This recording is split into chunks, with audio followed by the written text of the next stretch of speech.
chairing this committee as Councillor Townsend is not available this afternoon.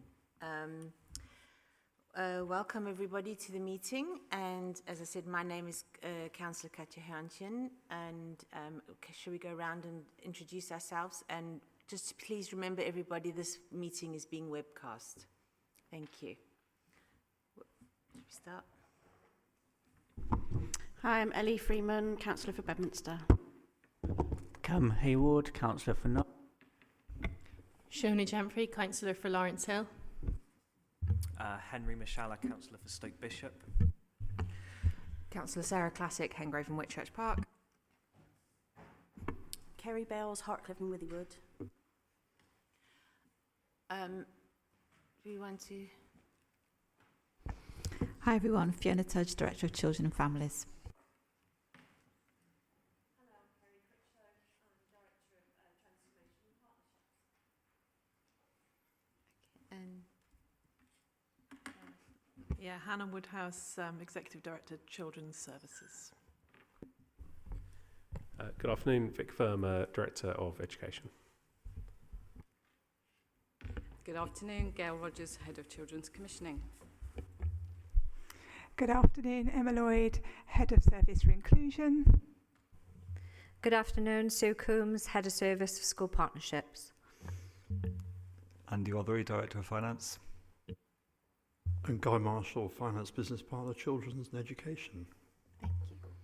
I'd just like to mention that, as I said, the meeting is being webcast, and there's an emergency evacuation procedure. If the alarm does go off, there will be an emergency. There's none forecasted as a test, so there's definitely going to be in. Please leave the room quietly via the doors in the assembly point, and the assembly point is in front of the cathedral on the other side.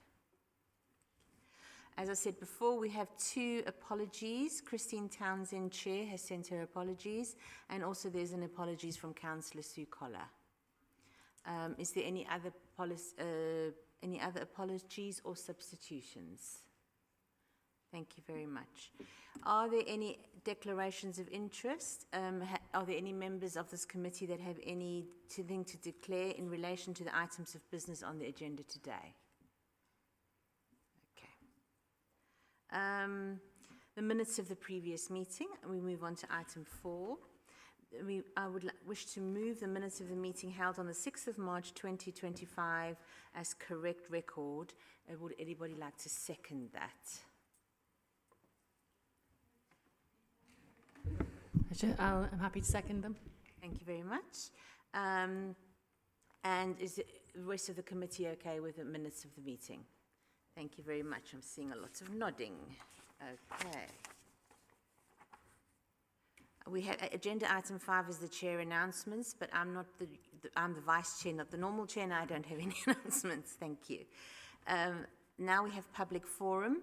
We have up to 30 minutes available for this, for the public forum. The questions and replies were circulated to the committee members and published on the website in advance of the meeting.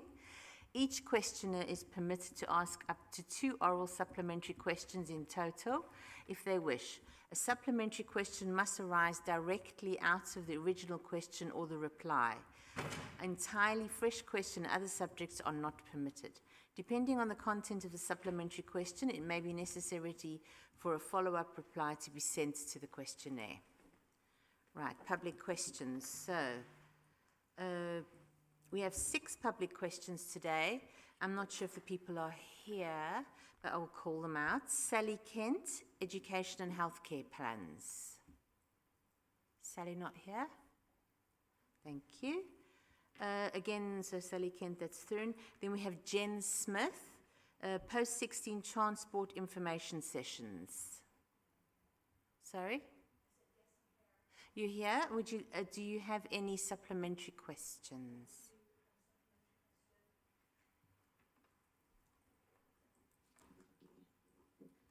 Okay, so my supplementary question is regarding the post-16 transport sessions. So it's a very confidently given answer considering it's just not accurate. I have a child who receives home to school transport and I never receive emails about things like this. I didn't receive an email for these specific sessions either, and I know of others who didn't, and coincidentally, they all tend to be people who've campaigned about send. So going back to my original question, why are some families not being given the opportunity to attend these sessions? Because it looks a bit like you've got a problem with the way data is stored, handled and processed. Thank you. Yeah, well, it's really regrettable if some parents haven't received that. To the best of our knowledge, we've used the contact details that are held for parents on our mission site, which manages all of the travel and the details for young people. And that's gone out through a gov.uk direct email to people. Lots of people obviously have received it, so I'm really sorry if you haven't. The next iteration, which is going out on Monday, I think next week, we'll also have a postal letter going out to everybody. But if we could check as well your contact details and make sure we've got them right, that would obviously be really great. So if you can, we'll try and contact you, and perhaps you can try and contact us tomorrow and make sure we've got your details accurate. Okay, what am I contacting on? Sorry? I don't know how to contact you. On the home to school travel service. We will clearly have your contact details through this, so I will contact you tomorrow. Okay, thank you. Thank you very much. And then we have another question from Jen Smith about external consultants. Do you have a supplementary question on this one? No, I don't have a supplementary question for this, but I did just want to raise on the third one about the AP stuff. I haven't got it in front of me, but it was brought to my attention by another parent in Bristol that the school staff that have been responsible for pushing children out of education were then setting up as unregistered alternative providers. So I think, you know, something needs to be considered about who is doing this, because it seems a bit rich for people to push kids out of education and then set up in some cash cow business that then takes money from the council to do provision for the very children that they were responsible for pushing out. I think a lot of this can be found in the academy school system. Thank you. I mean, I'm not aware of that, but I think if my colleague Gail is contacting you tomorrow, it may be that I can make contact with you to find out if there's anything in that, that we're aware of. Where we have the alternative provision framework, those providers are taken through a whole process in terms of their due diligence. So it may be providers that are not on the framework, but as I said, I'm not familiar with that, so I can't comment without knowing the detail. Thank you. And our sixth question is from Jen Smith as well, and it's about ALP provision. Do you have a supplementary for that, please? Okay. All right. Oh, that was a supplementary. Okay. Then we have some public statements. This has been received. We have one public statement, and it's 2 minutes for it. And we have one that is follows, and that is from Jen Smith. Do we have a timer? I got two things to raise tonight. I'm really tired and I don't want to be here, but I have to be here because these things have to be said. So firstly, the EHCP process is just terrible. Over 49 weeks is the average wait for an EHCP, and a timeliness rate of 3% is just really embarrassing. But I have something to say about annual reviews. It is council policy during annual reviews to send consults to settings that are in no way able to meet need. I don't believe there is anything in law stating that the council must consult with a variety of mainstream settings, which logic dictates is completely unable to meet specific needs in a specific EHCP, and yet your policy dictates that they're going to do it anyway. It's baffling that the council is going to consult with a major post-16 provider of Bristol for a student who is so traumatised by education due to the City Send failures that he's been on an EOTAS programme for a few years, but that's what's going to happen because it's your policy. A complete waste of time considering the specific setting took his high needs funding a few years ago for a provision they never provided, and then off-rolled and refused all communication with everybody about the course, which was run like a shambolic mess. I also hear not getting an English qualification these days is fine because not all students need one for the world of work. It's Bristol City Council's fault, along with 2 education settings I won disability discrimination action against, that one of my children has been unable to take a traditional route through education. An EHCP goes up to the age of 25, and yet I'm getting moving to work vibes for a vulnerable young person still working their way to 5 GCSEs to include English. His EHCP is valid due to age for another 6 years. When you consult with this post-16 provider, you don't consult for a course, the council consults to meet need. If the setting says it can, the student once accepted then has to pick a course the college offers. This, of course, will be according to how many GCSEs the young person has, and the college might not even offer a course that the young person wants to do, but who cares about that? And I'm just going to say now, you are not doing this to my child after everything he's been through. How dare you rip away education again, steal it, and pass it to a provider working 7 kids in the LA like a cash cow. This council is an utter disgrace, and if you do this to my child, you will get a send campaign the likes of which has never been seen in this city. Thank you. Thank you very much. Okay. That concludes our item on this agenda for public forum. So now we have at item agenda 7, Children and Young People Policy Committee Update Report.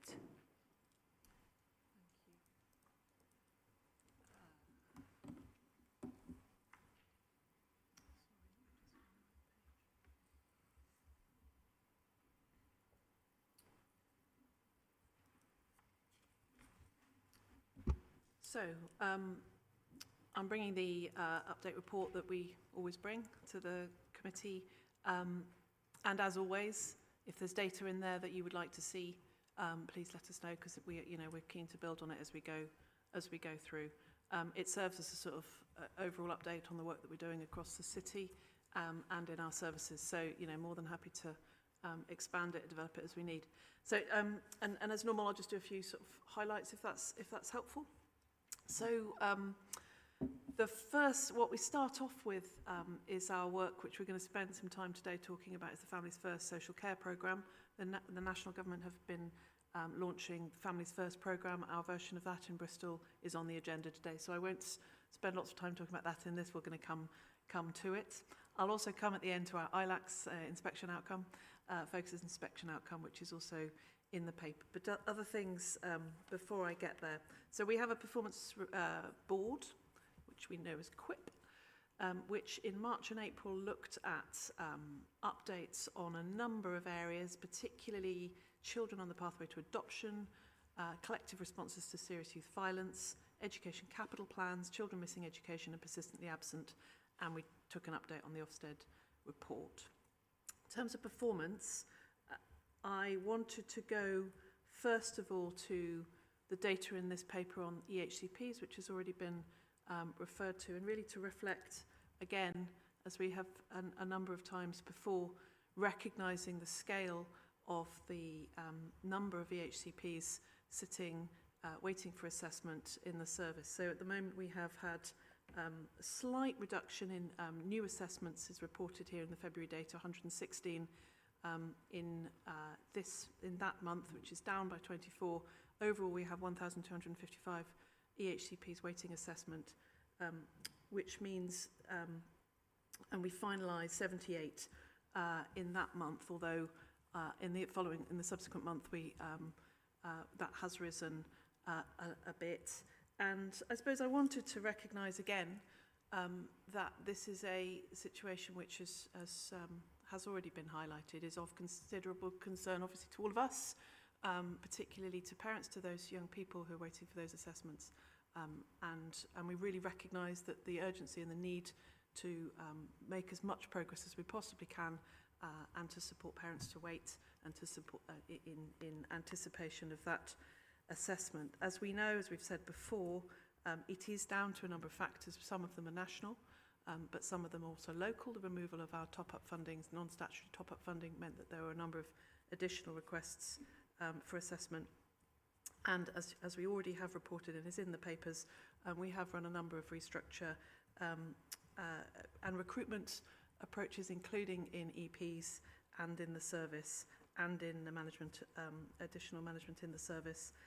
And we've extended, Vic has talked before here about, we've extended the top-up period, so children should continue to have provision while they're waiting for their assessment. So I just wanted to recognise that obviously the 20-week data is extremely, is still obviously very, very low, and the average weeks, 49 weeks reported in the papers here, is our top priority. We've been spending a lot of time this week looking at our modelling, so how can we support more plans to be assessed, and very much wanting to support the team who are working as hard as they can to do that over time. So, wanted to recognise it's a significant concern, it's a significant priority. You've heard the level of anxiety about this in the city and young people affected by it, and we will continue to support children who are already in receipt of provision in order to recognise that is the situation.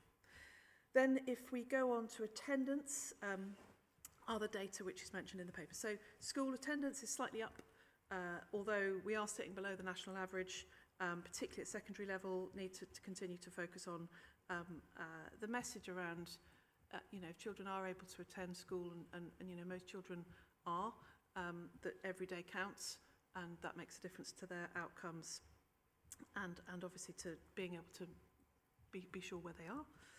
We have seen data in the paper which talks about suspensions and exclusions. So exclusions, we are seeing them down on the same time last year, significantly down, but we are seeing suspensions up as children remain in school, but we are seeing increase in the number of suspensions. Generally, children missing education and elective home education there or thereabouts on previous years. And we are seeing children in care and children in receipt of child protection plans have reduced, and obviously we don't have any targets around that, and we are keeping an eye on it. We hope, we assume that it is very much part of how do we support children as early as possible in order to remain safely at home as long as possible with support. So I think that is a positive sign, but obviously it's something we're keeping a close eye on.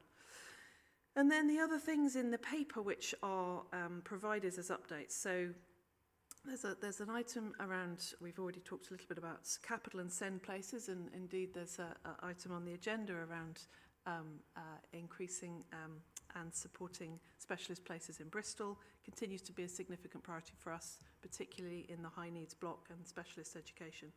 I've provided an update on some work we're doing with schools and trusts across the city, which we're calling Bristol Futures, as a project to bring all our schools and trusts, including academies, together with a common vision around breaking the link between deprivation and underachievement in Bristol. And we have a piece of work which we have launched, and I think I've talked about before, which we're really positive about, and I think colleagues are positive about. I think it could make a significant difference to how we work together in the city with schools. So I brought a bit of an update there, and happy to bring more in the future. We are working on a strategy which I think we're bringing to the next committee on extrafamilial harm, which is our response to preventing serious violence in young people. And we can talk about that when it comes. And then on the, we've also got an update on increased numbers of electric vehicles transporting children into specialist special schools. We can bring a further update on home to school travel, which has already been referenced, which is a significant piece of work that, as you've heard, we're doing at the moment. And then there's an update on homeless families, where we've seen some focused work on the number of homeless families which we are supporting to be able to access employment and support to prevent them presenting to children's services, and on an update on our Mockingbird programme, which is part of our fostering work in Families First. And then I just wanted to end by saying, we talked a bit about this last time, we had a focus visit in February half term, which looked at our front door. So we were expecting it. It's one of the focus, it's one of the visits that you get in an inspection framework. And it's been published, and I suppose I wanted to recognise that in the main it was really positive. I think it was particularly positive about leadership from the councillors as well as from the chief executive, and support for the service, both in terms of political support as well as financial support, which we saw through the budget. So I think that was noticeable as a really welcome area. The second area was particularly around our workforce, so the work that we've done to support and develop at all levels staff in the social care workforce, and particularly the culture, the leadership and the workforce practice was praised, received praise, which again, it's brilliant, it's really brilliant to hear and to see. And then our work in both the front door as well as in the area social care teams was recognised, and our work with partners. So we saw some really positive parts of that focus visit. However, there were also some areas which we need to improve, and there obviously always are. And they were two particularly. One was on timeliness of assessment. So when we get a contact, how quickly do we act on it? And we knew that was an issue, and it was a piece of work that we were doing, particularly with the police, around how we work together there. So we did get an improvement area there, and we also got an improvement area around our use of data in terms of performance, which again, we do a lot, but we think we can do more. So it was overall a good inspection outcome, and I want to say thank you to the team for all the work, particularly to Fiona who led that inspection. We expect a full inspection against the ILACS framework early next year. I don't know when, obviously likely to be between January and the summer. We may get another focus visit between now and then, we're not sure. But it set us on good grounds. As you know, we're all right at the moment. We are aiming for a good judgment. And it certainly gave us every encouragement. So thank you. Thank you very much for that. Is there anybody that has any questions? So we have Councillor Carey, and then Councillor Cam, and Councillor Shona, and Councillor Henry after that. Thank you. One's a comment and one's a question. So my comment is about the amount of acronyms in this report. Yeah, okay. Some of them are bracketed, which is really, really helpful. And it tells you what it is before the bracket, but there are a few that aren't. So I'm looking at point 28. It says in March the QULP board. It doesn't tell you what that is, and even at the beginning of the report it says blah blah blah focus visit later this year of a full ILACS inspection. So we don't know what that is, and I know lots of people in the room probably do know what it is, but members of the public or new councillors, that's not really helpful.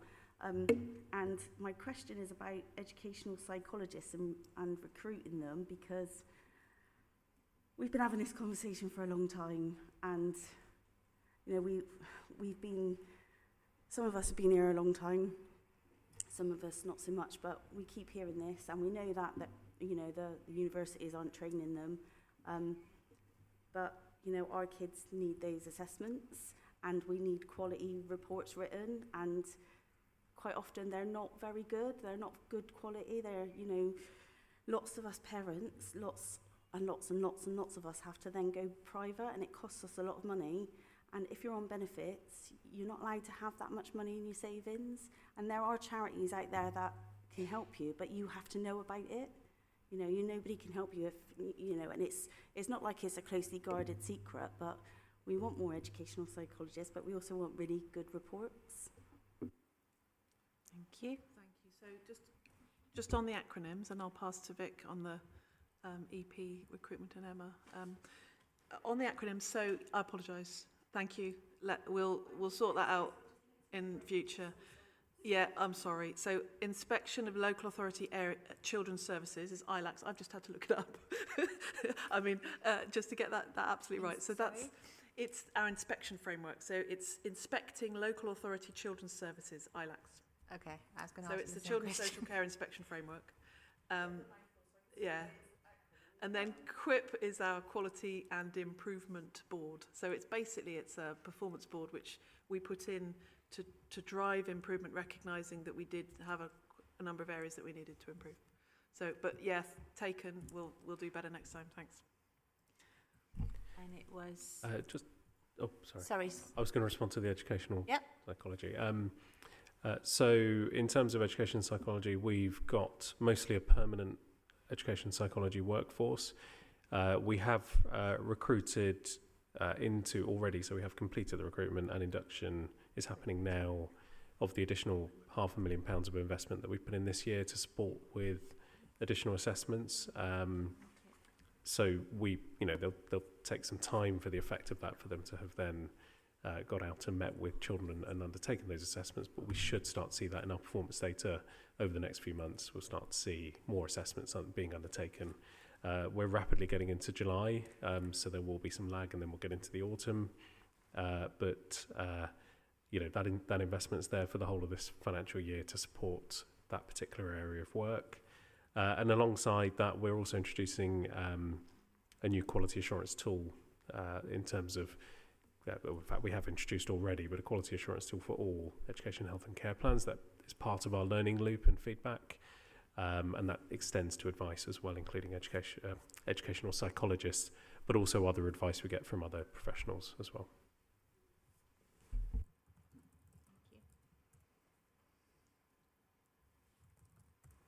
So yeah, just following on from that, the average time for EHCPs is always in the written bit of the report, but I think it'd be helpful if that was in the table of the report. Yeah. And just so we can see how that's changing over time as well. Yeah. And from memory, it does look to be going up quite significantly. I think it was about 38 weeks, maybe 6 months ago or something. So yeah, that's a concern. And we keep hearing, like, every meeting that there's been a restructure, there's vacancies, we're looking to fill them. And you just mentioned there's been some vacancies filled, but like compared to like how many vacancies have been filled and how many more are we looking to fill? And yeah, I think how confident are we that filling those vacancies will start to bring that average time down?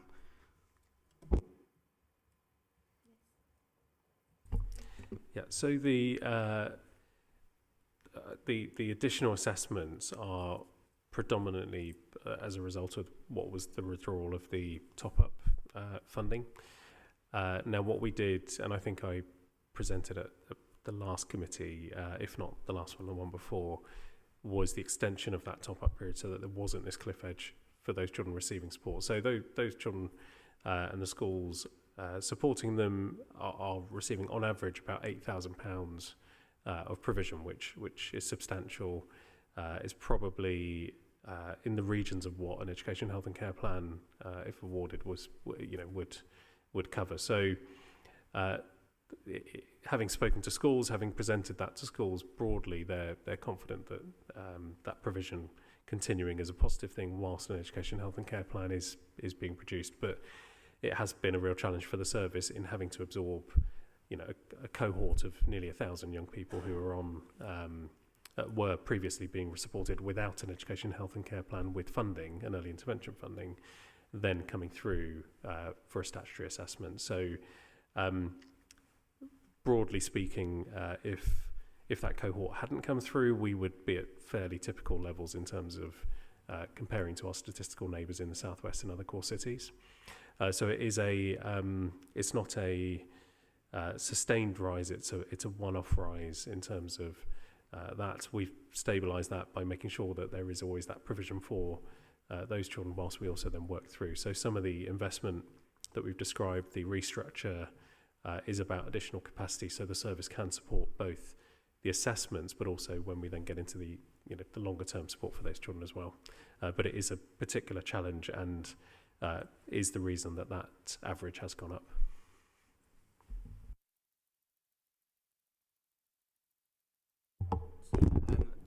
Thank you for that. That's really helpful to hear. And just on the vacancies, in terms of educational psychologists, how many more vacancies do we have to fill to get to the level where we'd want to be? Hi. Okay. So we have filled all the current vacancies that we had identified with the EP service for educational psychology. So we needed 1,000 extra hours, and that's what we filled. So we have met that. There is recruitment going on still within the SEND team itself. We have had the first round of recruitment for one of the teams, and that I think is complete or almost complete. And we have got another round for some of the other teams that's ongoing at the moment, but that should all be completed very soon. Yeah, thank you. My question is also about education healthcare plans, because I appreciate what we're hearing is that it's a one-off, but as colleagues have mentioned, this is a problem that's been going on for years and years. And if I'm understanding the data correctly, even before this bump appeared, we were already below the national average or the English average. So I just wanted to ask a bit more about that, and to also ask a bit more detail about the restructure. Is it that we are hiring workers on a short-term basis to fill these 1,000 hours, or are they going to stick around? How is this going to look in a year, 2 years? Because obviously parents are concerned. Many children who need an EHCP, maybe their siblings also need an EHCP, so the parents are going to be thinking about how is this going to play out in the years to come. That's a really good question. For the extra 1,000 hours of EP time, that is a one-off, 1-year project to reduce the number of families and children, young people waiting for advice. The recruitment into the SEND service itself is permanent, so we are building permanent capacity to help make sure that we can meet the needs of what we've got coming in now, but actually future-proofing it as well to make sure that we can meet any future EHCP needs requests that come in as well. Once this particular cohort has gone through the system, we won't need as many EP in post as we've got for this short period of time, if that makes sense. That's working for that group that's extra that's come in, but the system itself will have more capacity, if that makes sense. Yes, so what do we expect our statistics to look like in, say, 2 years' time? Because previously, EHCP plans, I think it's 28% were being completed on time, which obviously isn't acceptable. So what are we expecting that percentage to be in a couple of years? Sorry, I couldn't turn the microphone on then. We would anticipate that once we've seen this cohort through, we would be at least the national average, but obviously our aspirations would be to be above that national average, and we would be able to do that within the 2 years.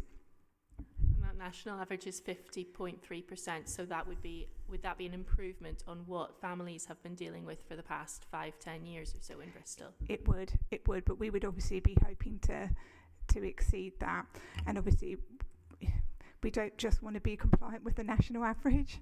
We know we want to make sure that we are giving our children and families the very best start and supporting that journey. So we would obviously be aiming to be higher than that, but at least at national average. Yeah, I think national average would be amazing compared to where we are now. So yeah, that's a starting point. Thank you. I just got a quick question. On page 19, where it talks about the score suspension rate, there's a small little 2, which at the bottom of the page says it excludes 1 score. Do we know which school's excluded from the data?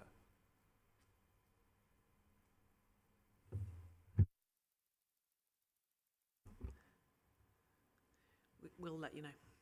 Okay, thank you. Thank you. I mentioned the quality of EdPsych reports, but I'm also thinking about the quality of the overall EHCP plan.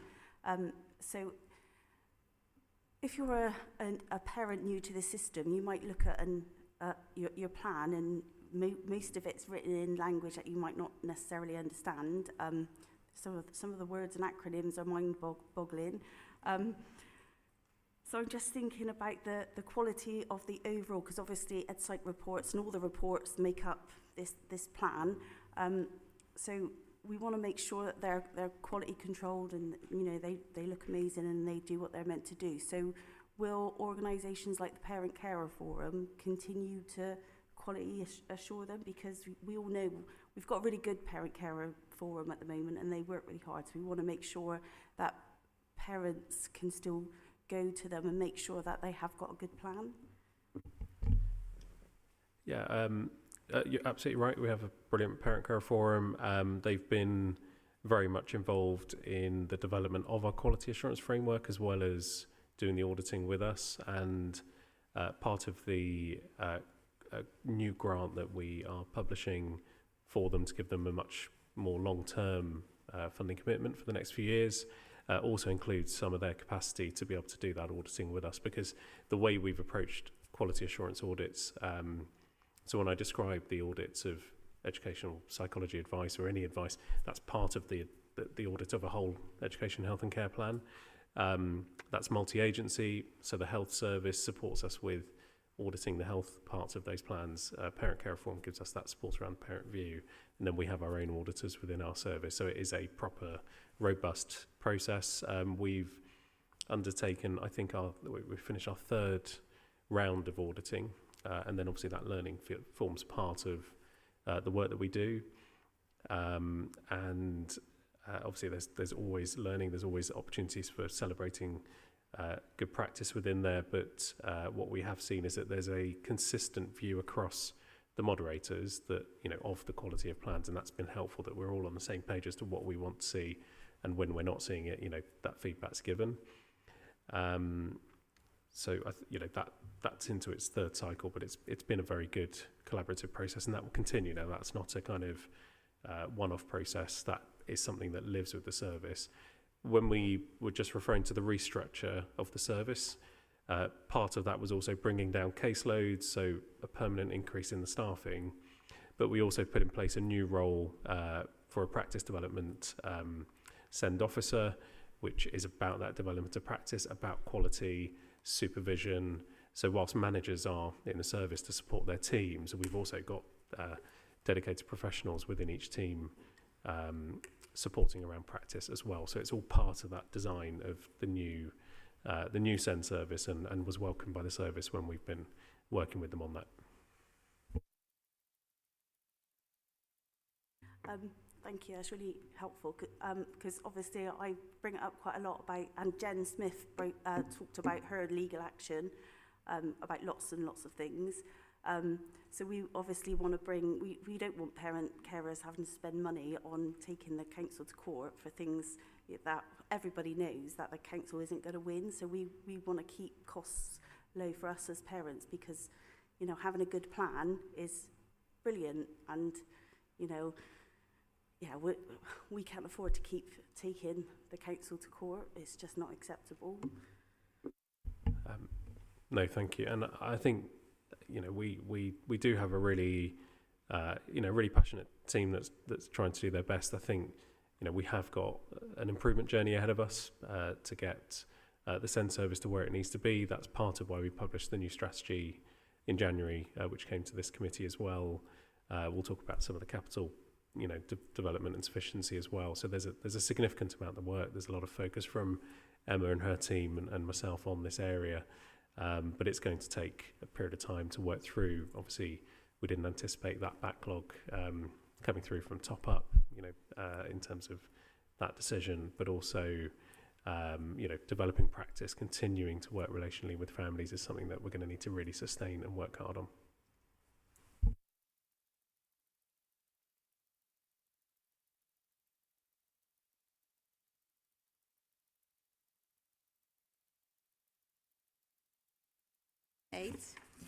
I just want to bring into a point here, we have some visitors joining us for item 12. So if everybody's okay with it, I'd like to move item 12 after item 8. Is that okay with everybody? Okay. Yep. Thank you very much. So now we move on to item 8. It's the Children and Transformation update. This support seeks approval to update Families First full business case, recognising budget envelope approval will be sought at the Strategy and Resources Committee.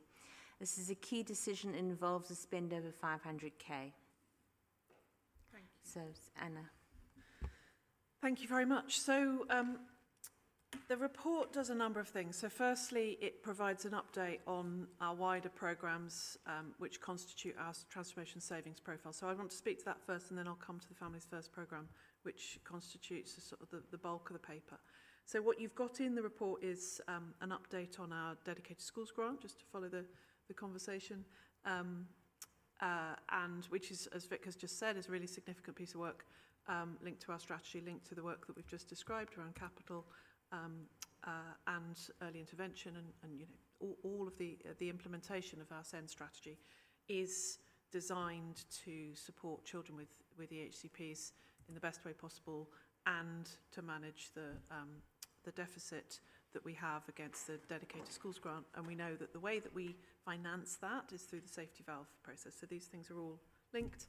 So we have in the paper an update on DSG. Elsewhere on the agenda, we've got a financial paper which sets out that we are reporting a current spend against our DSG of 17.6 million deficit. Is the current reported position. I'm looking closely at that, my finance colleagues, which is totaled 54.7 million by the end of the period. So I'll come to that, but those figures relate to DSG. It's the same programme. And then elsewhere, we've also got in the paper, sorry, I am jumping around, but I will come to the Families First bit. At 4.4 in the paper, we have a list of our entire savings portfolio. So, obviously it's really significant. What we're doing at the moment is working through savings plans against every single one of those lines. You have got, I mean, the bottom line looks really significant because you have got the dedicated schools grant savings in there as well, which as you can see is the single biggest bit of it. But even without that, there's some really significant savings in there. And the lines in yellow and green are those that are outside of our two big transformation programs, Families First and DSG. So I'm not going to speak to those, but we can answer any questions, and we do bring updates here, particularly on things like children's homes quite regularly. So just thought it's helpful to see that. Obviously, we are confident as we can be of delivering those savings, and we also received quite a number of precious funding into the services as well, and making savings as well. So it's a big programme, and we're confident of being able to do that. I'm saying that the section 151 sitting on my right. Therefore, I'll come to the Families First programme. So in this report, what we've got here is we've got two bits of paper. So we've got the overall update report, and we've got an addendum, which has been published separately, which updates our full business case, which we brought to January. Remember, we had a conversation in January about our business case for Families First.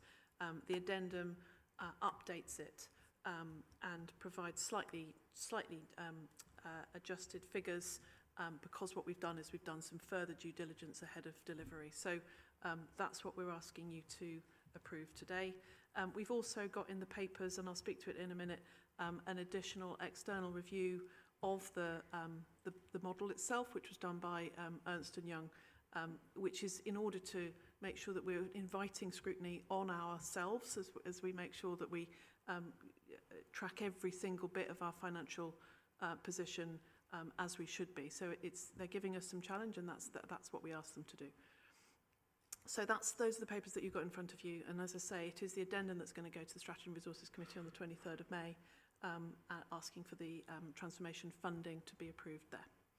So background to Families First. You'll remember we had our Families programme last year, which was our transformation programme, and it focused particularly on workforce recruitment, some service changes, as well as the development of new children's homes and the enhancement of support for foster carers through Mockingbird.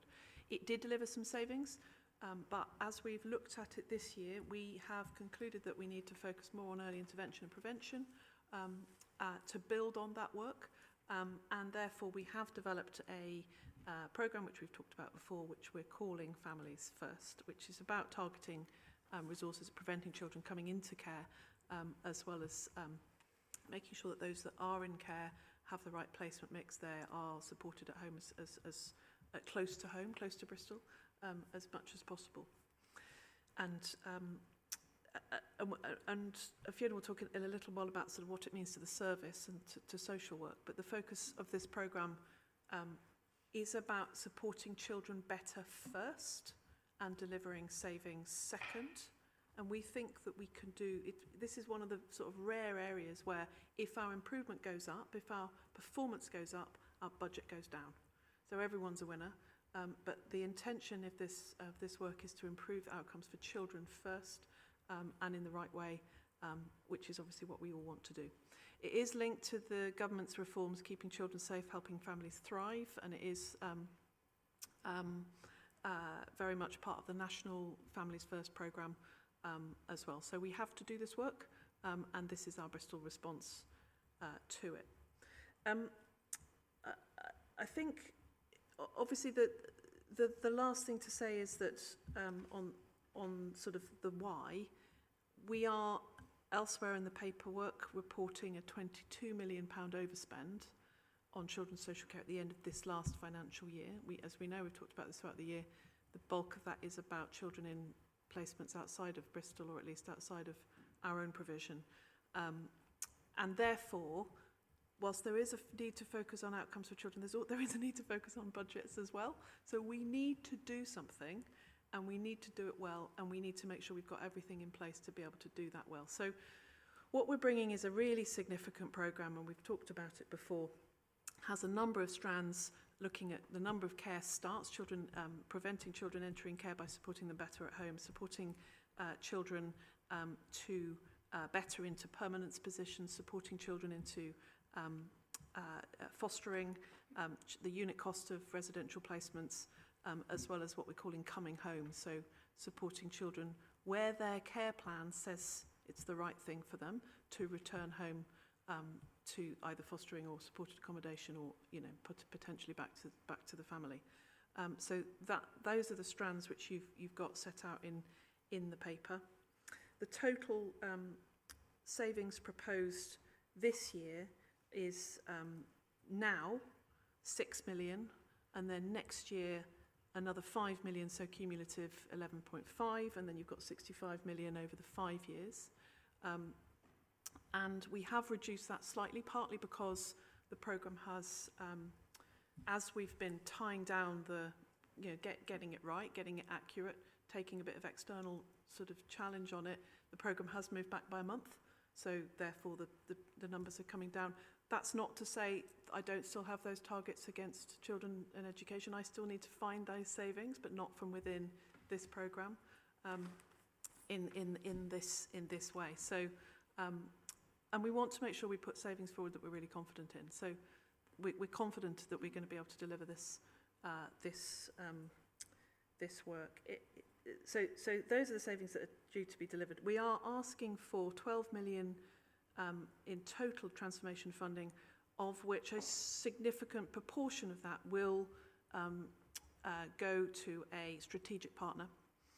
So we are negotiating to reward a contract to a strategic partner. Obviously, the final amount will be subject to negotiation. And that's why we wanted to get the external challenge, to make sure that we're doing that as robustly as we possibly can. And what we'll be asking is that the strategic partner signs up to a risk and reward contract. So total savings is 17 million savings against their work. They will not get, the contract will be specified, so they will not get, it's a contingency fee contract, so they won't get paid unless we deliver those savings. It's risk and rewarders. And Christine Townsend was particularly keen that we did do that. And then I think the last thing to say is, obviously we have been in mobilisation, so we've been building up to this. We've got a number of staff already appointed to lead the programme. We have appointed a number of additional social care staff to build our capacity in the early system, in the family help system, to support children better. So we are getting ready to deliver, and we're very much on our toes, ready to go as soon as we sign off this programme. And we obviously will have a robust governance process. So you've got some details about governance in the paper. The governance will also look at benefits realisation. It will look at KPIs, baselines, milestones against delivery, and we have all of that set out in our governance model. Just to speak a little bit explicitly to the challenge position, which is right at the bottom of the addendum, and to draw attention to it, we did ask for an external view of this programme from Ernst & Young, and they have given it. And what they're not saying is the programme's wrong, or it's not going to deliver the savings, or it's heading in the wrong direction. Or what they are saying is that we need to set out more about the governance of delivery. So your KPIs, your baselines, how's it going to work? They couldn't see that in enough detail when they looked at it. So obviously, as you can see in our action plan and our mitigation, is that we are doing that, and we have done that as part of the development of the governance of this programme. That the financial model is set out really clearly, well understood by staff who are holding the strategic partner to account. And that is part of the work that we're doing, our mobilisation. So you can see the risk raised by Ernst & Young, you can see the mitigation that's in place there. And Andy may want to speak to, wanting to make sure that we're assured on that and that it's robust. Thanks, Hannah. It's okay, Chair. I think one thing I'll say in terms of any complex piece of work in the council that involves service change and transformation, my view is it is better to actually do some of that audit and assurance work up front. So we set up the programme to succeed. So that's really the principle of doing the independent review, so we can identify risks and then put in actions in place and close them down right at the outset of any programme, because this is critical as a success measure in terms of getting our budget balance. So it's doing that due diligence up front, which I think is essential. Thank you. Thanks, Andy. So, I present the updated business case to you, and obviously happy to take any questions. Before I do that, can I just ask Fiona just to talk a bit about where the sort of service is at and the focus that they have from this? Yeah, thank you, Hannah. I've spoken here before about the transformation programme, but as Hannah says, absolutely aligns with the financial savings, the workforce culture, and the national reforms that we will need to meet the requirements that they bring for us. As I said before, social workers, social care practitioners, they come into this work to work intensively with children and families, to come alongside them when they need that, enable children and families to grow up together, children to be happy and loved within their family homes. That's what kind of social care practitioners come to do every day. And if they can't achieve that alongside the families, then social workers will work really hard to think about other family members or connected people that children can live with, and would aim to keep children within their communities and with their families, and if not, within foster homes if possible. And they would look for permanence for children. If children are in care, could they think about them returning home at some point? Could they think about permanence through a special guardianship order with foster carers or with family members, or thinking about adoption? So all the programme, the projects all align with all of that. That aligns with our savings programme. So it's absolutely what social workers and social care practitioners want to happen. We've had significant engagement with the social work team. As Hannah said, we have appointed from within the service design leads attached to the 7 projects, and we decided to appoint those within the service because they are practitioners who already have the trust and respect of our workforce. They understand Bristol, they're committed to kind of investing in Bristol and seeing these changes through, and that's been really positive for us.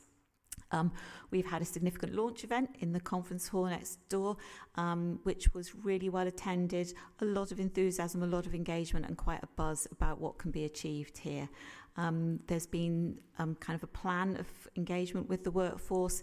The general feedback is that people feel valued, they feel heard, they feel enthused about what can happen from now going forward, really, and there's quite a lot of energy around.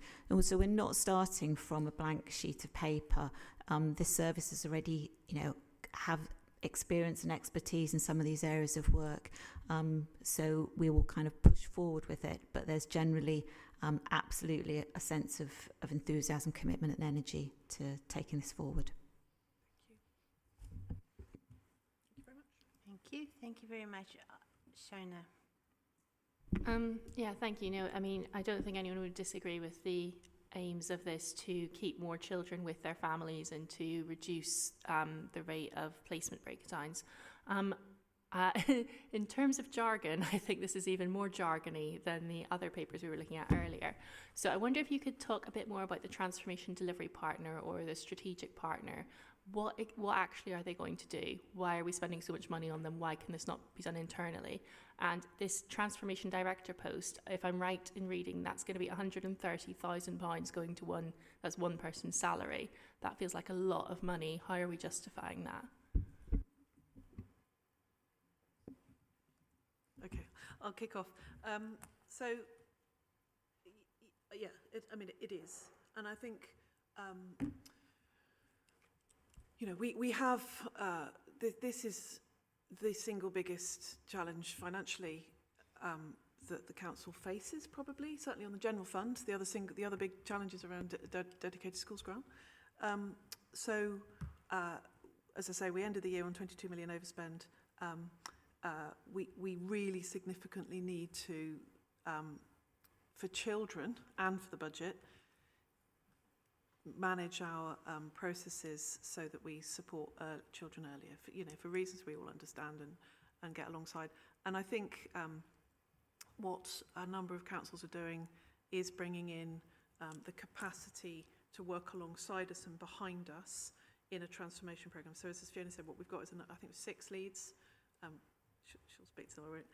And the role of the strategic partner is to provide the programme infrastructure which sits behind them, particularly the data-led work, so that we're tracking on a really clinical basis the children who are both supported to remain or through early intervention, but supported to outside of care, but as well as those coming in but not going on to residential placement. So there's the infrastructure behind that, but I think also we will be appointing a strategic partner who has done this work in big city councils elsewhere in the country and has evidence that that they have not just delivered the savings that is in the risk and reward contract, but has also changed the nature of the way that we work over the long term, so that we are working earlier, that we are clearer earlier about where we should be focusing, that we do have better data systems and better support systems. So I think that there's both the capacity to stand up a programme on this scale and the expertise from elsewhere that in order to deliver it, we could do it. Obviously, we have tried a number of times to do work like this, but without that expertise capacity, I don't think we could be confident of it. Hence the need for a risk and reward contract, really. Just on the transformation director, so as a city, as a core city on this scale, my view is, and that of the chief exec and the leadership, is that we do need that third role, because we have 2 directors. We have the Education and Social Care Directorate. Normally core cities would have 3, 4 or more directorates leading particularly on partnerships work, performance work, quality, strategy. We are a heavily regulated service as well.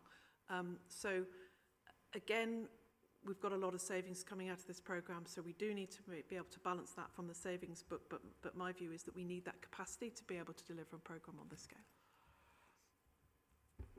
Okay, yeah, I get the argument that you obviously have to invest to save. I'm still fuzzy on what the strategic partner will actually do. You're saying they'll be tracking data.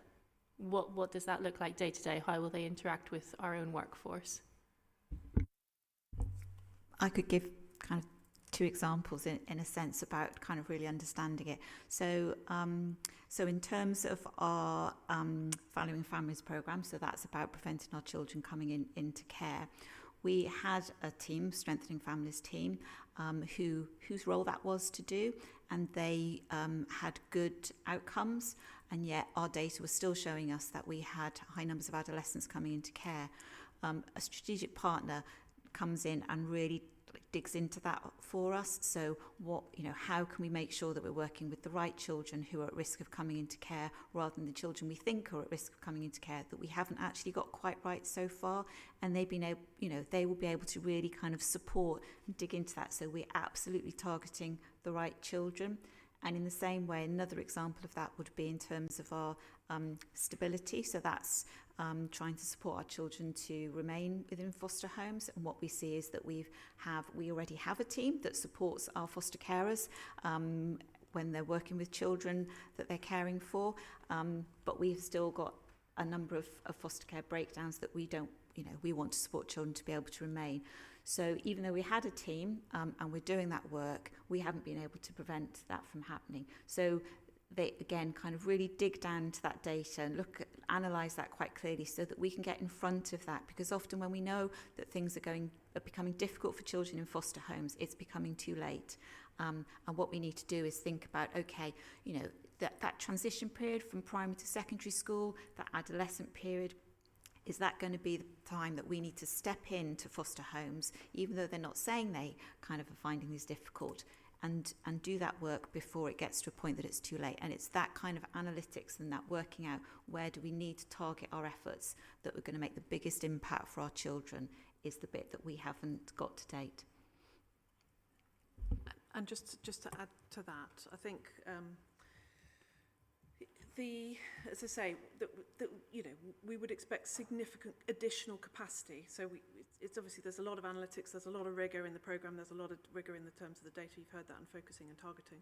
But also, we're standing up a number of our own staff to work alongside in terms of training and developing into them as best practice deliverers of programmes like this, so that when the strategic partner exits, and they will exit, that they both give us the pace and the sort of boost and the capacity, so significant numbers of actual people here working alongside social workers in our service, but when they exit, that we have that capacity to be able to carry on and deliver that savings. So training, both the sort of data analytics program management, expertise and best practice, leadership capacity.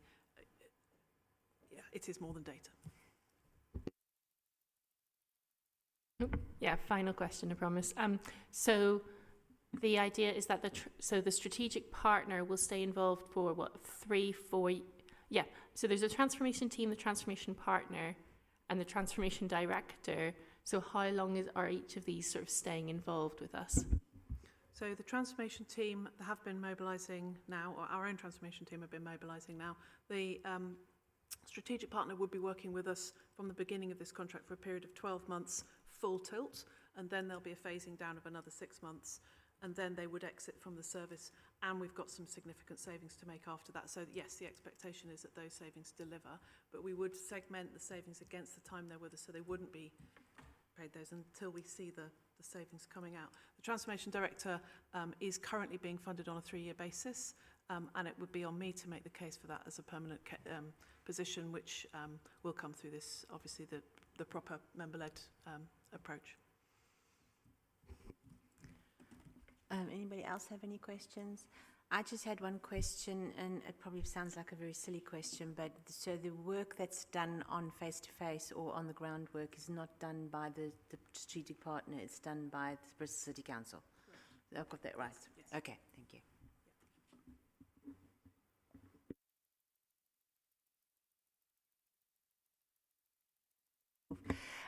Thank you very much. We'll move on to item, I think it was 12, which is the... Sorry, to approve recommendations.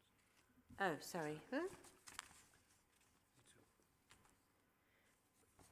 Okay, so then to move the committee, I have to read this out, is that right? Yeah, okay. Then the clarity of the committee, the members, the public present, that the Committee for the Children and Young People approves that the Families First programme and the updated FBC in the form that is attached to the addendum. The FBC was originally approved at the CYP Committee on January 2025. This, number 2, authorises the Executive Director, Children and Education, in consultation with the chairs of the Children and Young People Committee and the Strategy and Resource Committee, as well as the Director of Finance, to take all steps required to implement the Families First programme, including procuring and awarding contracts over the key decisions threshold, in line with the maximum budget envelopes allocated for the 2025-26, and is outlined in this report, subject to the approval of transformation budget by the Strategy and Resources Committee on the 19th of May 2025. Acknowledges the full scope of programs and projects and constitutes and the CE transformation portfolio in 2025 to 2026 and the associated savings that are to be secured for this period. Notes that the updated report on progress of the transformation and savings portfolio will be brought back to committee on in August 2025. We then move the report for recommendations. Do I have a seconder? Should we say Ellie? Councillor Ellie? And then we have to have a vote. Is that right? Okay, and so we all vote for the, what I've just read, the motion. And I'll vote for it as well, so it's unanimous. Okay, so just for the record, Chair, that was a unanimous vote in favour. Yeah. Thank you. Okay. So now we're going to move on to Elmfield School, which is item 12 on our agenda. Elmfield Secondary School for the Deaf, relocation to Badock's Wood Academy, the site of the DFE grant acceptance. It proposes the allocation of an additional 7.25 million of the DFE High Need and Basic Need Capital Grant Fund to enable the relocation of Elmfield Secondary School for the Deaf children from teaching accommodation within Fairfield High School to the Badock's Wood Academy School site. Through this proposal, will ensure that Elmfield Secondary Provision has available space and learning facilities to meet the needs of the increasing numbers of pupils attending the school. Asks the committee to accept a grant allocation from the Department of Education for High Needs Provision capital allocation of 3.816 million for 2025 to 2026. And ask the committee to accept the grant allocation from the Department of Education for school condition allocation for 2,280,873 for 2025-2026. This is a key decision. So to invite Vic to... Thank you, Chair. And just to note, we are joined by the head teacher of Elmfield, Elmfield School for the Deaf, who is with us in the room and has been working with me on this proposal. Elmfield School for the Deaf is a bilingual, bicultural special school for children aged 3 to 16, but is split across 2 sites. The primary site, which is relatively new build and has had significant investment, but also a secondary site, which has had its challenges in terms of suitability. All of Elmfield's students are deaf children with an education, health and care plan, where deafness is identified as their primary learning need. Language acquisition and communication skills can be affected by their deafness, so the type of setting that we have required to ensure that it is suitable for those young people has to be both sufficient in terms of size, but also in terms of the type of facility that's available. At the moment, Elmfield Secondary occupies space within Fairfield High School, and it has been determined that they're no longer sufficient for the pupils, both in size but also in the need, and that has been an ongoing conversation, I think, certainly since Kate and I met, as we've been looking at what are the alternative arrangements that we could make to support Kate in ensuring that she's got adequate provision for her children. So I suppose over the last few months we've been looking at a number of sites which I think are set out in the paper. Kate has very generously been giving her time with our team to go and visit those sites and think about the suitability, the access. Transport is obviously a key question as well, but also making sure it's a really engaging learning environment. And we finally found an opportunity at Badock's Wood Academy to consolidate teaching into one of the buildings, which would release another building for Elmfield Secondary to become their permanent home in the future. The paper sets out lots of detail in terms of the proposal, the risks associated with the proposal, which I won't seek to kind of go through at length. This would be funded from within our current allocation of capital funds as a suitability project, as a project to ensure that Elmfield does finally have suitable accommodation and is overseen by the Education Capital Board, which I chair, with oversight of that of the work that's taking place. It's important to note the project is at REBA stage 1, which is a fairly early stage, but we're also mindful that Elmfield Secondary has a cohort of children that are soon going to be graduating from the primary school and phasing to be secondary, and ideally we would have wanted a scheme that was available for September 2025.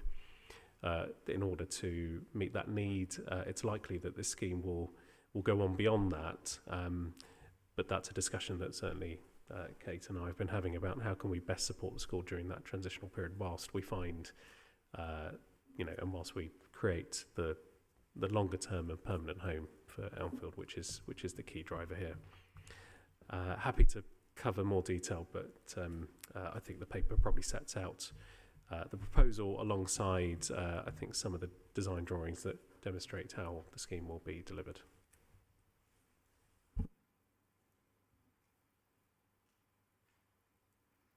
Okay, thank you.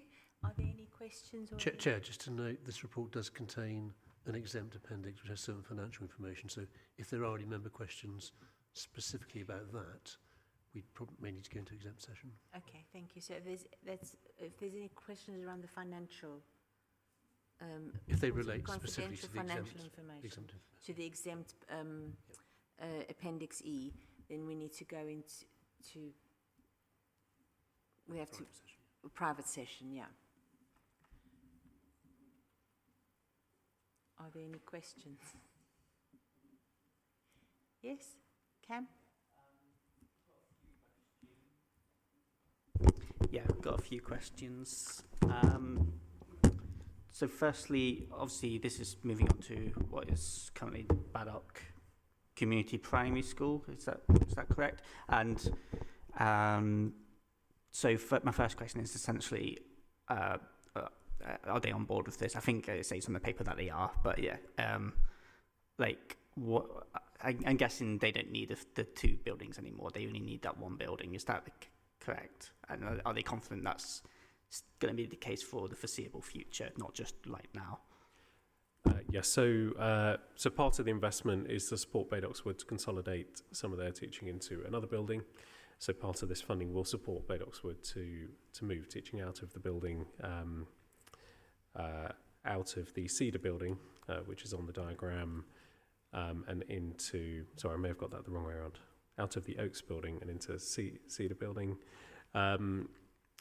So that's deemed adequate. Obviously in Bristol we do have also falling birth rates, so we do see that our primary schools are seeing a drop in admission, so we anticipate that that's consistent.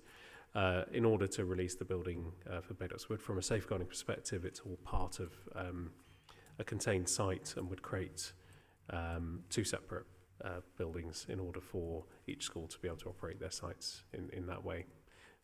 And that's been with the consent of both the school head teacher, but also the Academy Trust, and then working closely with our design team around the feasibility of that scheme.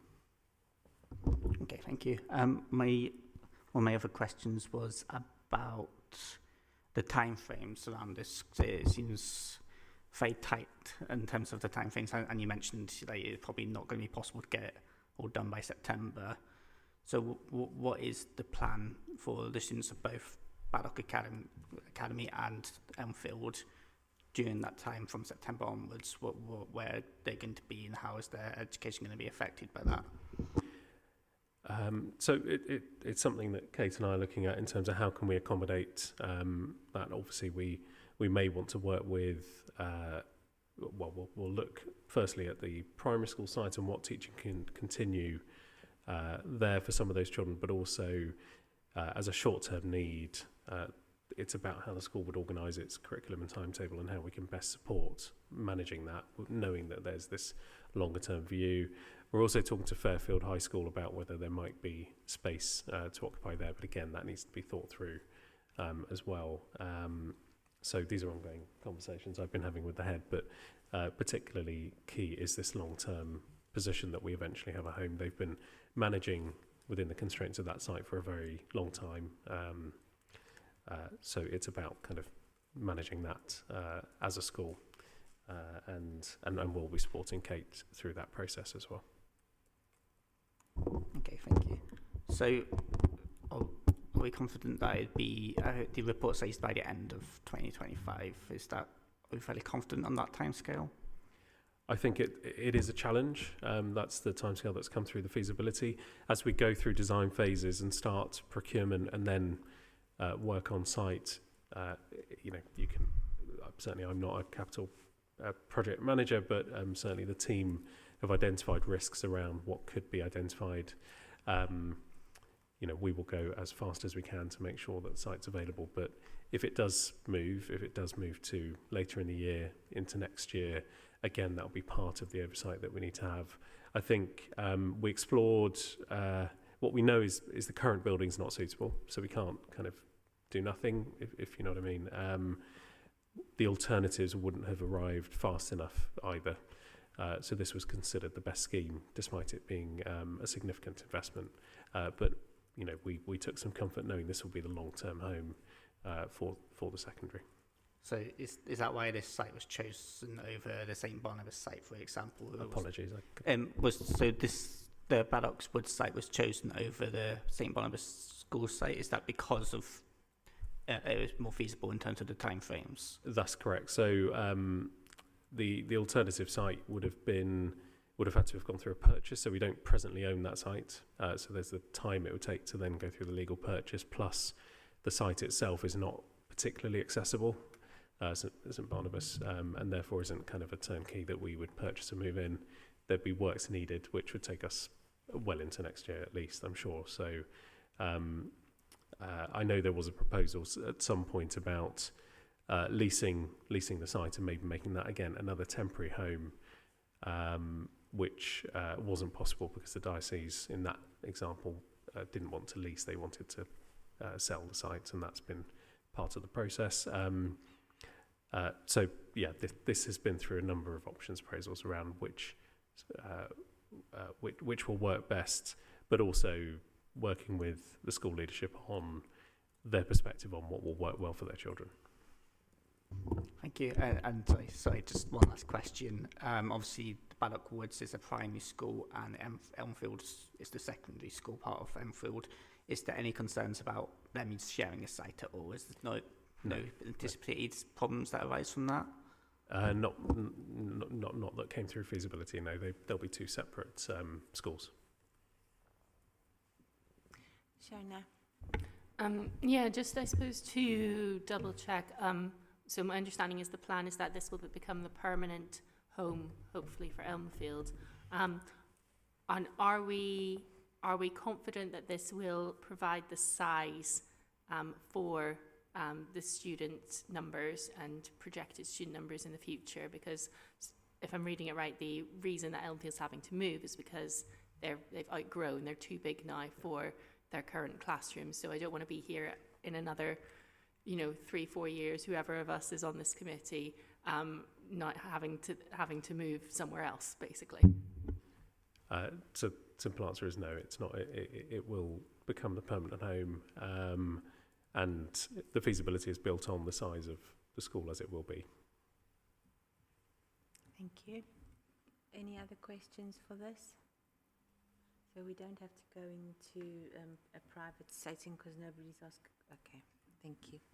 So I'm going to read out that this Committee for the Children and Young People approves of the proposal to relocate Elmfield Secondary School to the current Badock's Wood Academy site, supporting the proposals with an additional 7.241 million capital funding, subject to the completion of the Education Capital Programme review to confirm release and the remainder of the funds, and the subject to approval of the final business case as delegated. And number 2, accepts that the grant allocation from the Department of Education for High Needs Provision Capital Allocation of 3,816,159 for 2025 to 2026. There's more on the next page. Yeah. Accepts the grant allocation from the Department of Education for school condition allocation of 2,280,873 for 2025 and 2026, and notes the impact of the proposal on the remaining education funds as outlined in this report. Can I get a seconder, please? Thank you. Can we note that? Yep. And can we have a vote, please? Those in favour of passing. So that's noted. That's again, just to note for the formal record, that was unanimous vote in favour. Yeah. Thank you. Okay, thank you very much to our visitors, and hopefully this will be a lovely school. During my PGCE, I actually taught at Fairfield and taught some of the Elmfield students. Just a point. I don't think I need to put that down as a... That was a long time ago. Okay, so we've done 8, now we're on 9. Right, this is agenda item 9, the Independent Visitors and Advocacy Service Recommissioning 2025 to 2030. So, this report seeks approval for a new contract to deliver the statutory independent visitor and advocacy service. The new contract will be for initial 3 years from the 1st of September 2025 to the 31st of August 2028, with the option to extend by a further 24 months till the 31st of August 2030. This is a key decision as it involves a spend over 500K. Now we have Gail Rogers. Could you please, is the Head of Service and Children Commissioning, to introduce and outline the report. Thank you. Thank you very much. Okay, so there is a duty for councils to deliver advocacy services to make sure that the wishes and feelings of a child are heard when we're reaching decisions relating to their care, as well as that to support them to make complaints and representations about their care arrangements. There's also a duty under the Children Act to appoint independent visitors for any child who's looked after, to make sure it would be in the child, if it would be in the child's best interests. Bristol currently fulfills these duties through 2 different contracts with the same provider. We're now seeking to combine these into one contract with 2 separate lots and to adjust the budgets according to need and demand for more flexibility. Both contracts, independent visitor and advocacy, have been held by the same provider since 2020. The advocacy contract has been let at a value of £52,500 a year, and it must deliver at least 1,100 hours a year. Demand for the service has increased significantly over the last 5 years, and the independent visitor contract has a value of £95,000 a year, matching 75 children and young people in care to independent visitors at any one time. And there's an expectation within that to support 10 children who are over 40 miles away. Matches for that service, independent visitors, have generally fallen below the target of 75 and sit comfortably at around 50. So we can see one of those services there's high demand for and one there is a lower demand for. So our proposal is to let one contract now with 2 lots, allowing us to flex the values where required.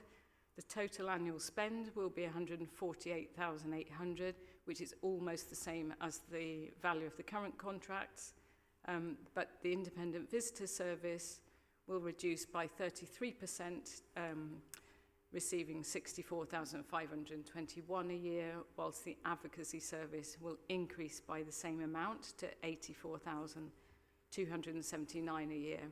So both be adjusted 33%. The contract will go out for competitive tender as soon as a decision is taken, and there is planned to be no break in service through timelines. So we are recommending that we've got an approval from the Exec Director of Children and Education to award the contracts in line with procurement routes and to invoke any of the subsequent extensions and variations. Any questions? Do we have any questions for this? Ellie? It's not really a question, but more of a comment. I think what's really interesting about this committee is that we find out about so many different things that happen under the service. And although this is a really, in terms of numbers, quite small, obviously the impact is huge. And what we were talking about earlier about sort of early years intervention and how to keep children kind of on the right path. I think this is, a really important part of that. So thank you for bringing this paper, and obviously it kind of highlights what's a really I'd never heard of this role before, so it's really interesting for me.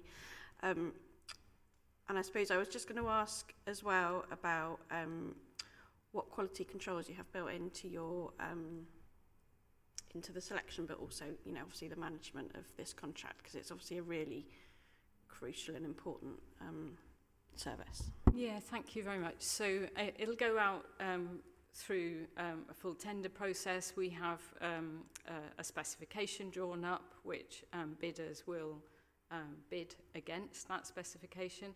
There's a number of processes that you go through to assure quality. So there's always a safeguarding element of that assurance, and then those contractors are judged against a number of other things, social value and price, obviously.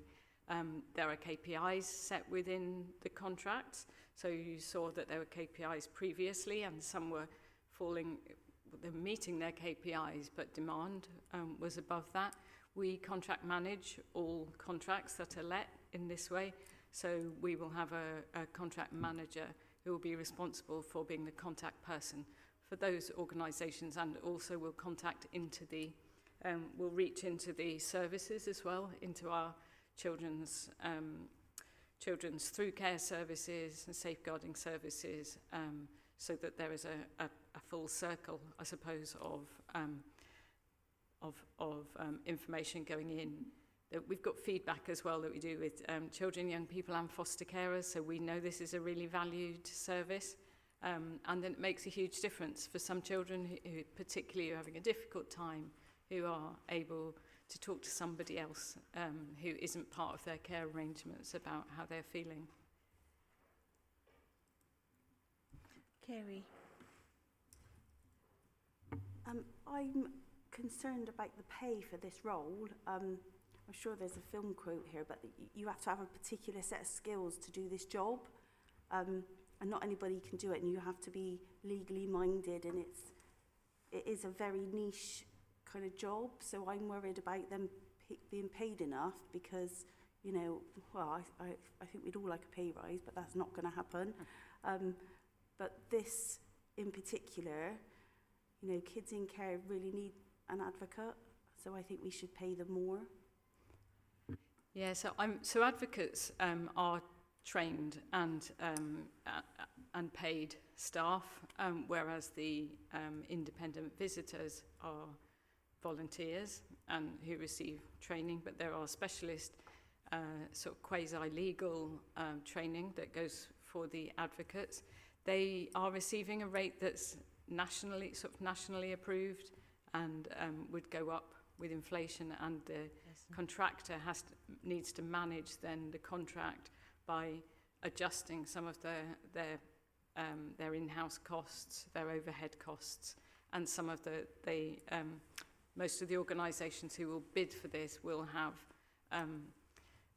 partner arrangements with similar organisations in other parts of the country, so that for the pieces of work where they're required to work with children out of area, they will do that through an arrangement which won't then cost lots of additional money. I think what we have, if we have a 3-year agreement with a +1 and a finite value of 744,000, is that if there really needed to be an adjustment in values, the exec director, if this went through, would be approved, as long as they didn't go above the overall value, to shorten the term of the contract, I guess, and slightly increase the value for the year. So if that were to happen at the end of the 2nd or 3rd year, it would just shorten the ability to extend year on year, and then we would need, obviously, to find additional money for that.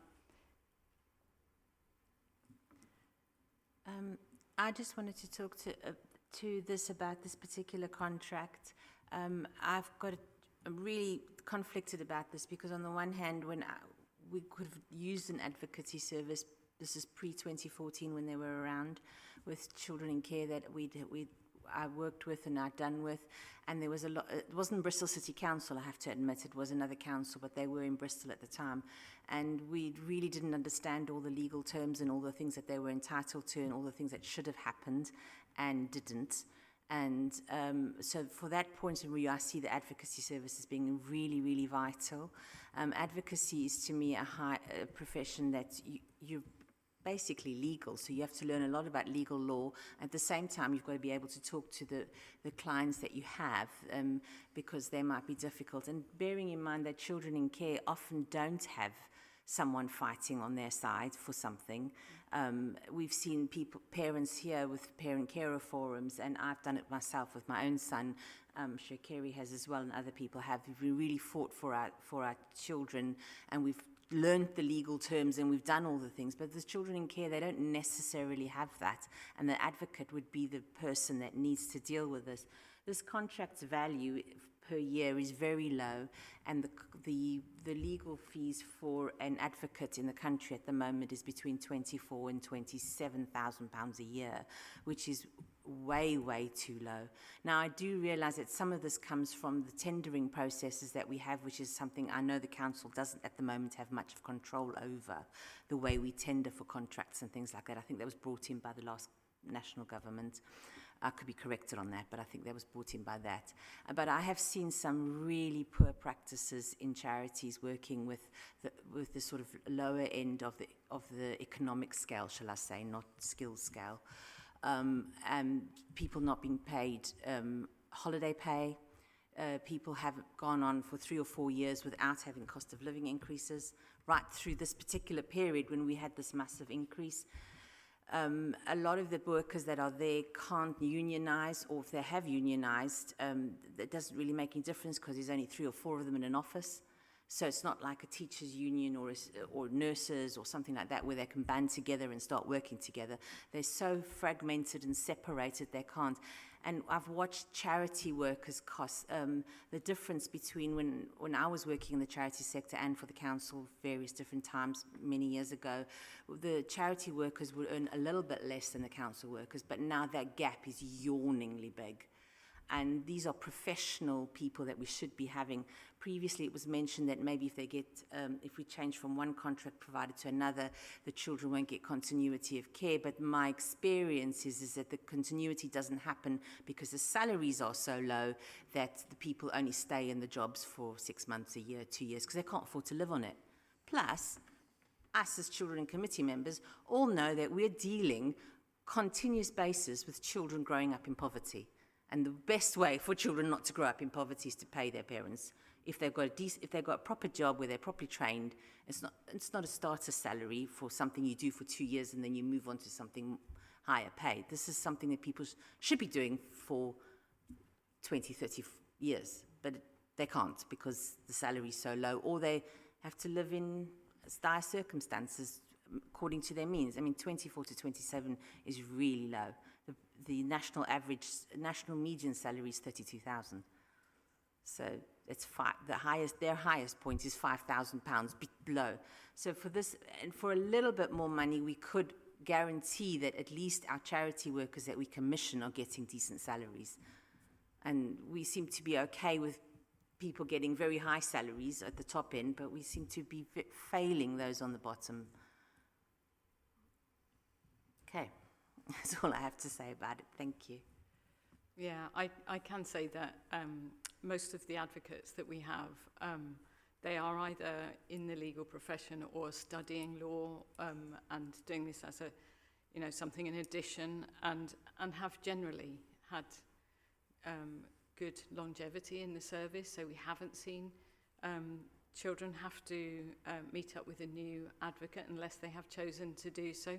Most of the advocacy episodes as well for a child don't exceed 20 hours. So usually advocacy, so IROs will inform all children that they have a right to an advocate, and then in particular go to children where they think they would benefit from that.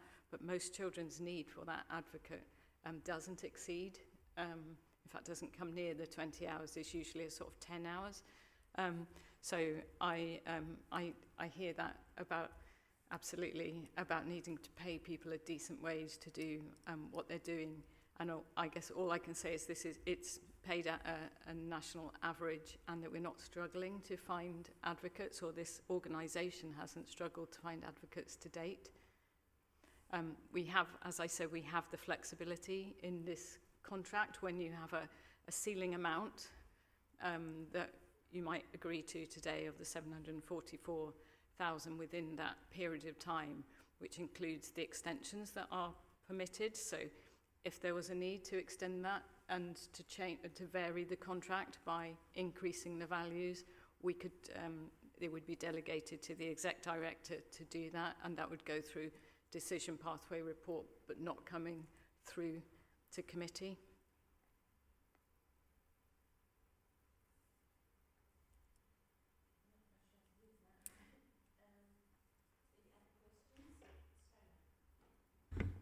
Yeah, I mean, yeah, this is, as we've talked about, a really valuable service, and we know that many children, you know, too many children in foster care are in residential placements or far away from home, so an advocate or an independent visitor can be a real lifeline.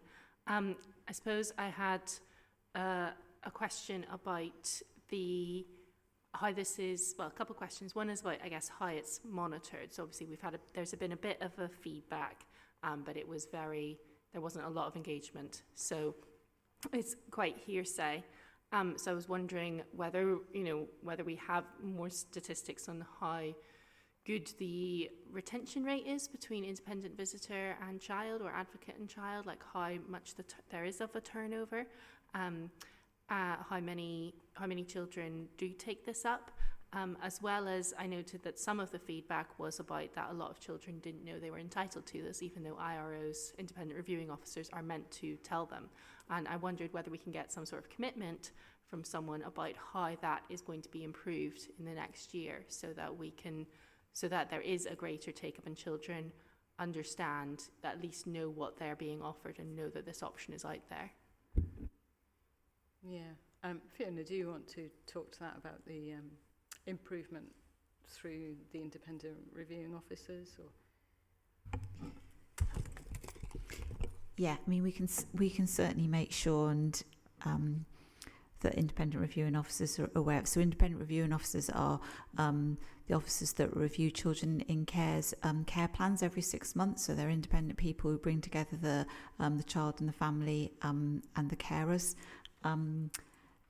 And yeah, they can flag that. We've had a number of new IROs, so we need to make sure that everyone is cognizant of it, and that's part of a child's review, that's covered. So I can pick that up.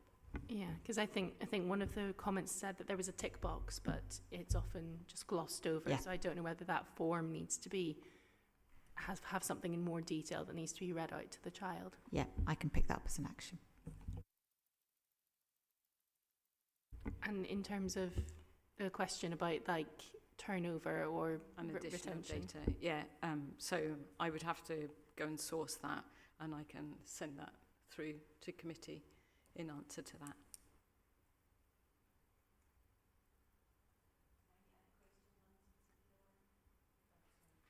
Any other questions on this particular one? Thank you. So that for the Committee for the Children and Young People to pass this, they authorise the Executive Director of Children and Education in consultation with the Chair of Children and Education Committee to procure and award the independent visitors advocacy contracts in line with the procurement routes and maximum budget envelopes allowed in this report. Authorises the Executive Director for Children and Education to invoke any subsequent extension variations specifically defined in contracts being awarded up to the maximum budget envelope outlined in the report. We then move the report recommendations, and I should ask for a seconder. Thank you. So noted, Ellie Freeman. And then we move to the vote. So all those in favour, please raise your hands.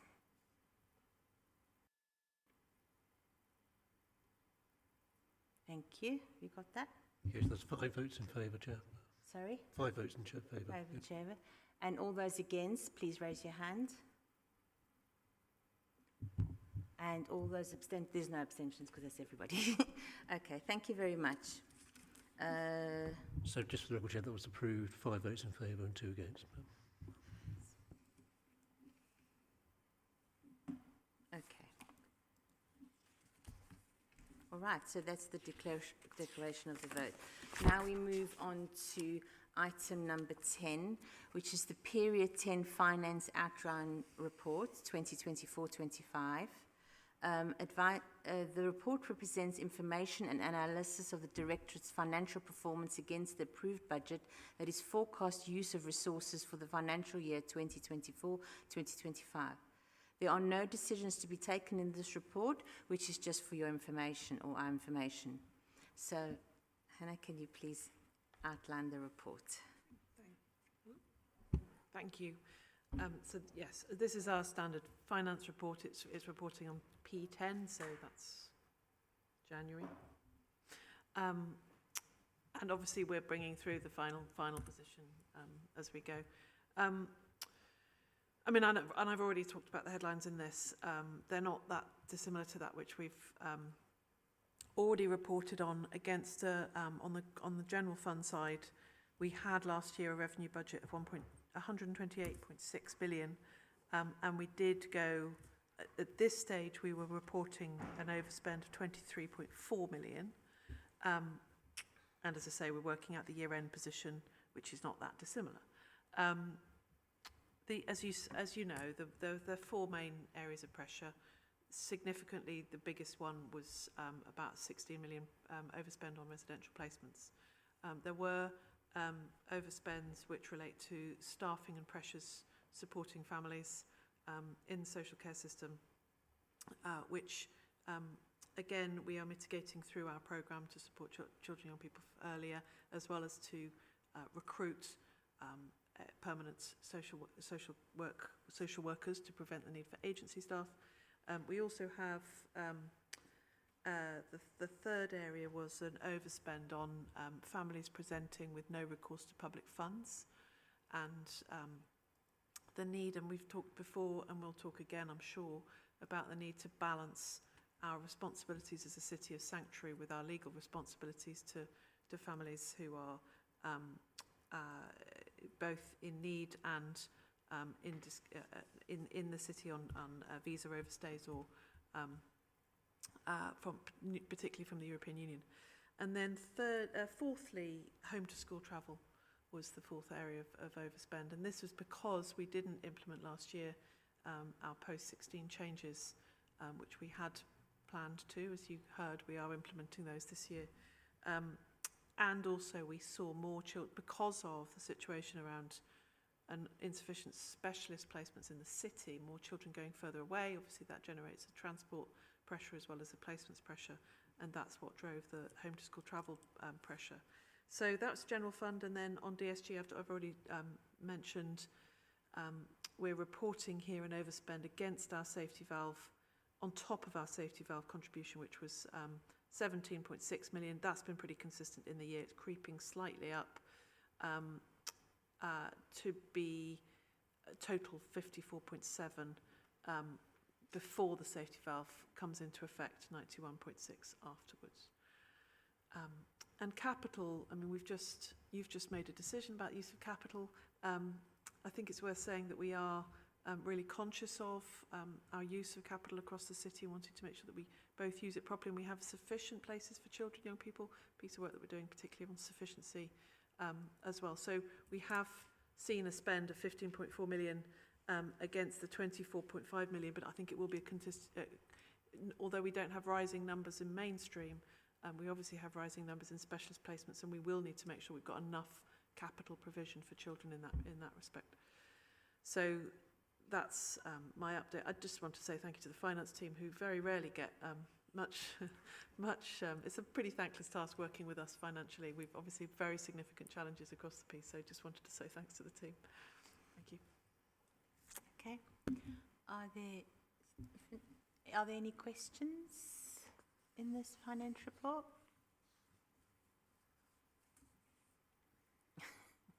Unfortunately, we can't take any from the gallery. We can only take from the councillors in this particular part of the meeting. Yeah? Okay. Well, in that case, the committee and the Children and Young People notes the general fund forecast outrun revenue overspend of 23.4 million at period 10, 2024-2025, against the Council's approved budget. The performance on delivery of savings is Appendix 2A. There is no change to the risk and opportunities, Section B, Appendix A2. the forecast net outrun position of 17.6 million in the dedicated schools grant, and that this brings to carry forward the deficit of 91.6 million.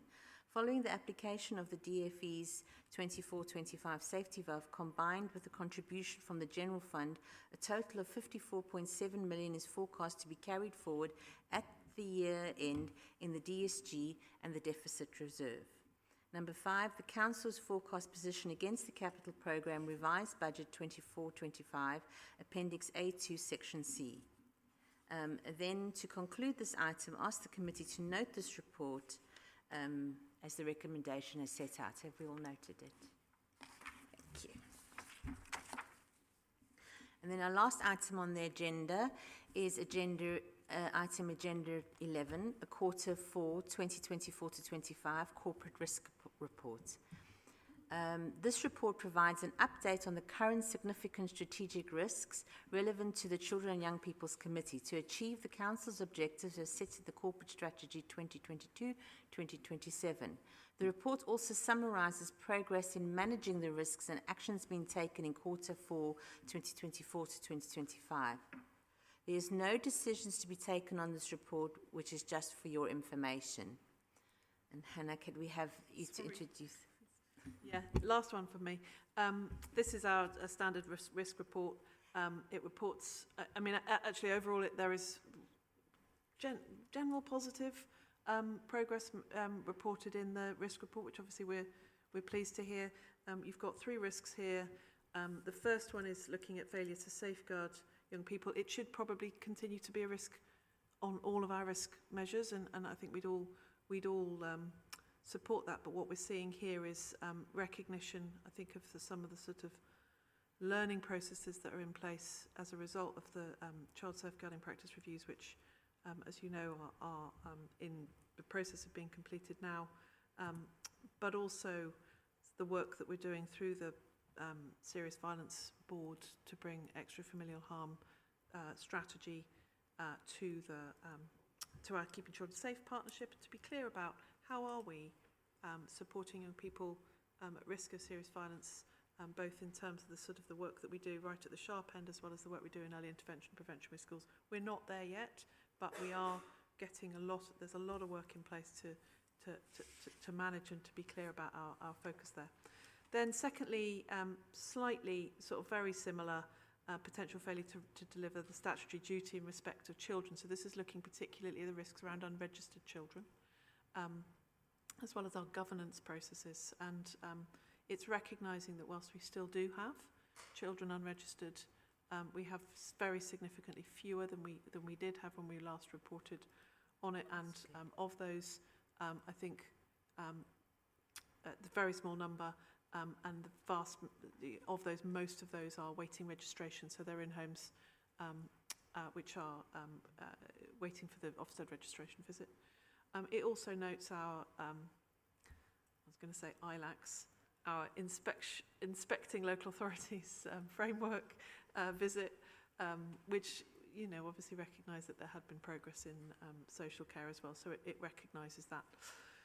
And then the third area is, again, should be, I think no one would argue with the risks around the statutory instrument on DSG, Dedicated Schools Grant. If we don't see that statutory override roll over at the end of this year, we will be in the company of about a third of local authorities in this country where we'll have a very significant problem, whether our reserves match up to our deficit, and then, you know, there'll be questions about the buoyancy of the council. So, but this report also recognises what Vic set out earlier, the SEND strategy, the work that we're doing. As you heard, it's hard work. It's difficult to increase our pace of assessment and to place children, to build enough specialist placements as quickly as we possibly can. So to manage those risks is being recognised here. So the general trend is upwards across all 3, which is obviously to be welcome, but they're really significant risks and should remain here. I don't know if there's anyone else wants to add. But thank you. Thank you. Do we have any questions on the risk report?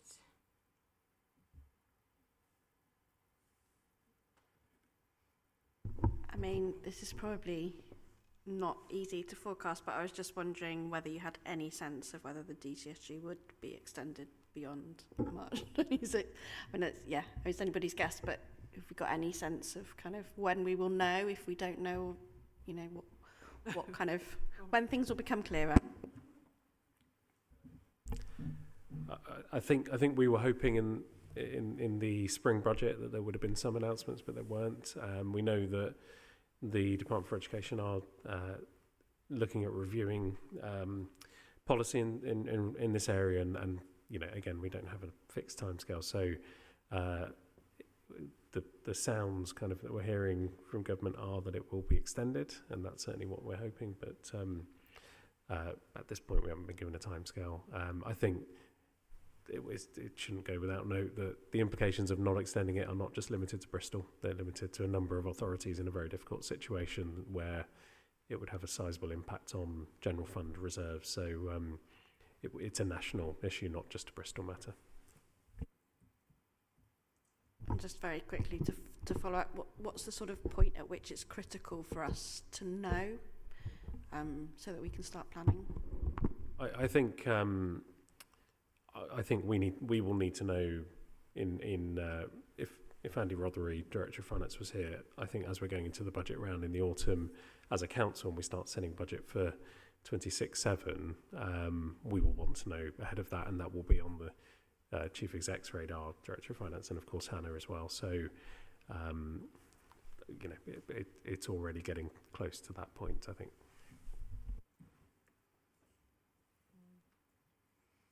Any other questions about the corporate risk report? Okay, thank you very much.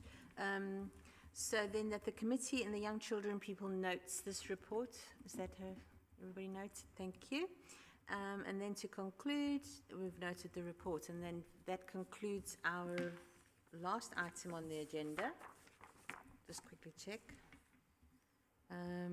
We don't need to do anything else.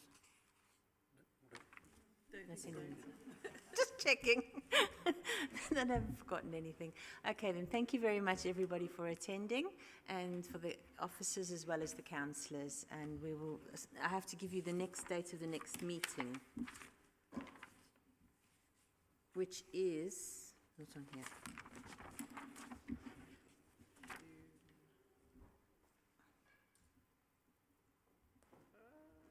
Sorry. I think it's June the 26th.